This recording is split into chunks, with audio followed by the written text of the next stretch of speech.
In this segment, I want to talk about one of the biggest problems with our current government policies, of which almost no one seems to be concerned. That is our national debt. As of July 2022, the national debt is over $30 trillion and still climbing. Congress continually raises the debt ceiling to accommodate that massive debt. Is that a good thing or a bad thing?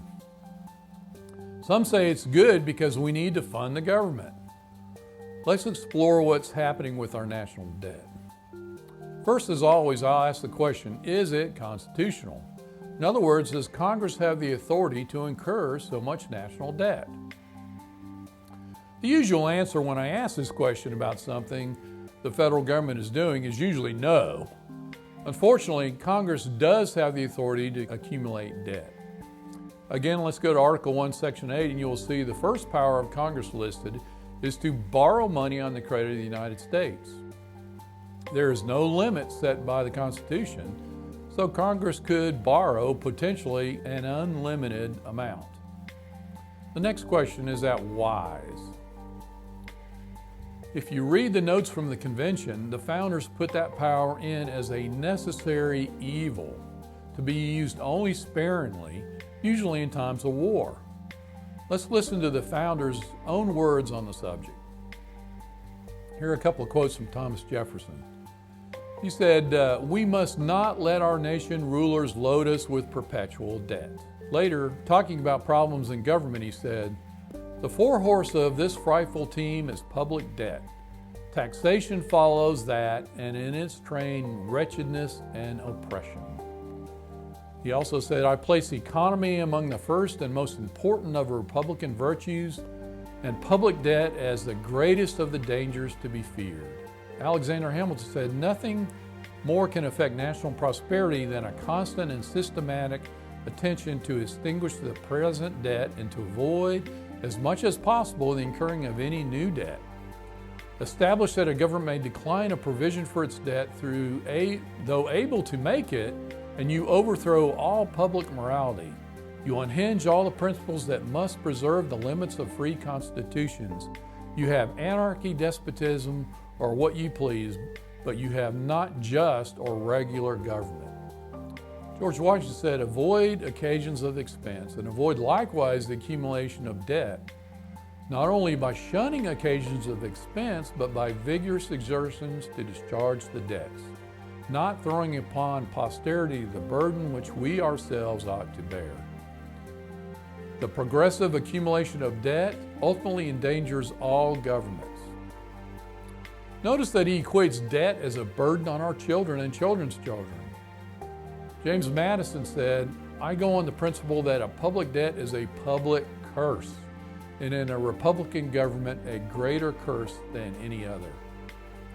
John Adams said, "The consequences arising from the continual accumulation of public debt in other countries ought to admonish us to be careful to prevent their growth in our own." Perhaps the most profound of all comes from Benjamin Franklin. He said, "When you run in debt, you give to another power over your liberty."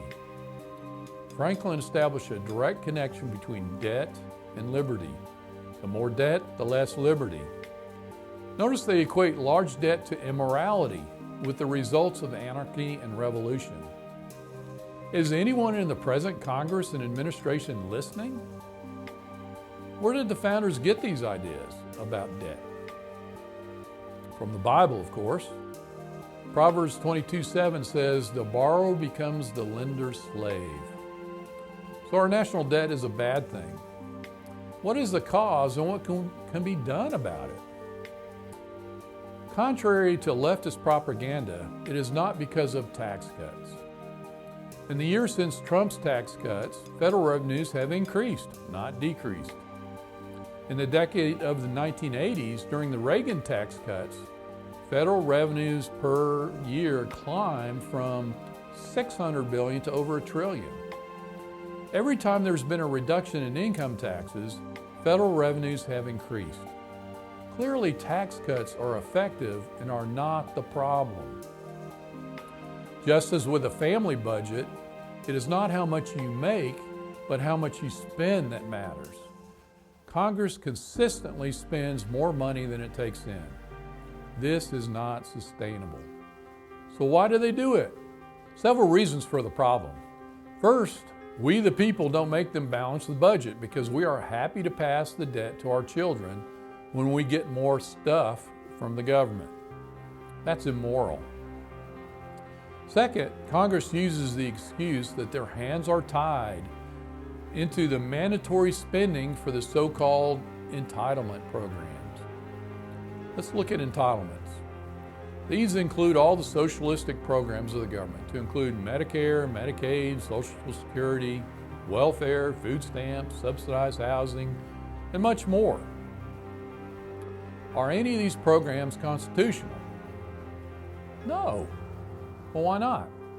I've discussed this in earlier segments, but look again at Article 1, Section 8, and see if there are any of the enumerated powers that could possibly authorize these types of programs. You can't find one. Again, the only excuse Congress has for passing these programs is the General Welfare Clause, which I've already shown is not a specific grant of power, but just an introductory phrase connected to the ability to tax. Let's think about the philosophy behind these programs as well. Social Security is the government telling you as an individual and the American people as a whole that we are too stupid to save for our own retirement, and the government must do it for us. By the way, the government manages our money 10 times worse than we could do it ourselves. Take Medicare and Medicaid. Why is the government in the insurance business? The reason why our healthcare system is so expensive and unfriendly to both the healthcare industry and to individuals is all the government regulations that stymie the free market. A free market approach will always do a better job. Welfare and the other programs like food stamps and housing assistance is not charity. The government is incapable of charity because it doesn't have its own money. What these programs do is legally rob me and you to give to others who haven't worked for it. Now, the American people are very generous and would meet the needs of those that are truly needy. We don't need the government to be an intermediary. The bottom line is that there is no authority in the Constitution for any of these programs, and there is a moral and philosophical argument against them. Yet, we are content to bankrupt our country over these programs. Currently, 60% of the national budget goes to these mandatory spending programs. 10% of the budget goes to paying the debt, which leaves only 30% for so-called discretionary spending, to include the entire defense budget, which is the primary purpose of the national government. We will soon get to the point where 100% of the budget is required for these unconstitutional programs, or else go into even further debt. That is unsustainable and immoral. Clearly, we need to change our attitude towards these entitlement programs, or as our founders predicted, our nation will devolve into anarchy and civil war. Obviously, many people are now dependent on the government's Social Security and Medicare programs.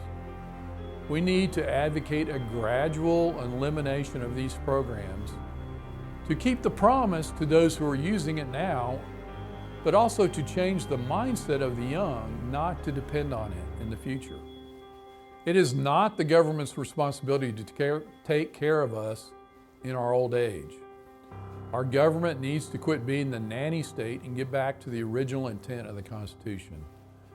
That way we'll also gain back our liberties.